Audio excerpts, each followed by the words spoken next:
Good day, subscribers. Welcome back to The Contrarian. Of course, the top trending stock or security in the stock market today was Donald Trump's SPAC associated with his Truth Social. And this SPAC has popped a couple of times since its inception. Once was right after it went public, after it was revealed that it was the stock associated with Trump's Truth Social. The second time was actually on basically around the 1-year anniversary of January 6th. And now this being the third time is definitely tied in with more news surrounding Trump himself, tied in with Ron DeSantis stepping out of the presidential race and endorsing Trump. And at this point, it does look like it's basically a shoo-in for him being the Republican nominee. So, I mean, the whole reason why this SPAC would be rallying at all is simply having to do with Trump's momentum toward, in the primary, basically with it looking like him being the Republican nominee at this point. It doesn't have to do with any sort of news revolving around Truth Social or Digital World Acquisition Corporation, which is the SPAC itself. And, you might be asking, why are you talking about this? This kind of a, maybe not as important as it might seem. I do think it does point, though, to a resurgence of rising liquidity in the stock market and a willingness of investors to speculate again.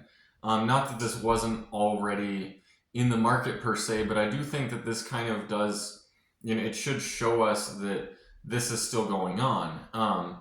If Bitcoin rallying a little bit, as well as crypto miners and cryptos as well rallying, wasn't a sign of more liquidity still frothing around in the stock market and speculators willing to get back in and speculate, then this recent rally in DWAC and the other SPACs associated with it, in my mind, does paint a clear picture that there is still a lot of money on the sidelines that people are willing to speculate with. And I guess, looking in the rearview mirror, it might have been kind of obvious that if Trump did well in the primaries in Iowa, which he did, the following week, DWAC is up almost 200% since then. So, it's very much so tied with Trump's success in the primary, and now, people buy the associated SPAC, and it's definitely turned into a fear of missing out at this point, and I definitely would not try to, reach for any sort of gain there, because it's definitely going to come crashing down on the backside of this massive rally. But all this being said, I do think that this shows an important point right now, and that is that there's a lot of liquidity and speculation still going on in the stock market. And I mean, crypto and crypto mining stocks and other meme stocks, that have kind of rallied here and there in the last few months. It does paint a picture of that, but this SPAC basically has zero fundamental value, rallying on news of Trump himself, being the Republican nominee, or basically close to it, rallying on basically zero fundamental news. It does show that there's a lot of liquidity still out there in the market. And what could this mean for the rest of the stock market?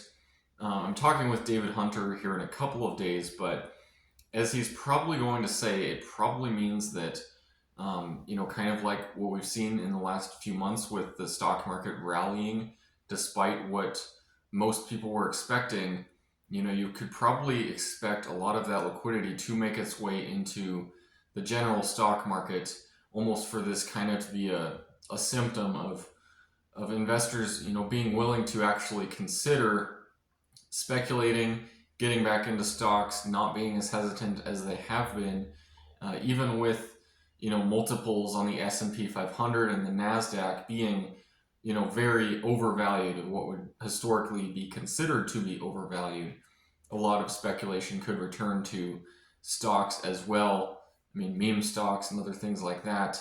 Probably very hard to predict which ones would benefit as a result, but A lot of them could see some pretty significant rallies if this does continue. So I just wanted to make this video talking about a trending stock that has seen a comeback as a result of Trump basically being the Republican nominee at this point. And it also does indicate there's a lot of potential for further speculation out there in the market. So I'd like to hear what all of you think about this in the comment section below.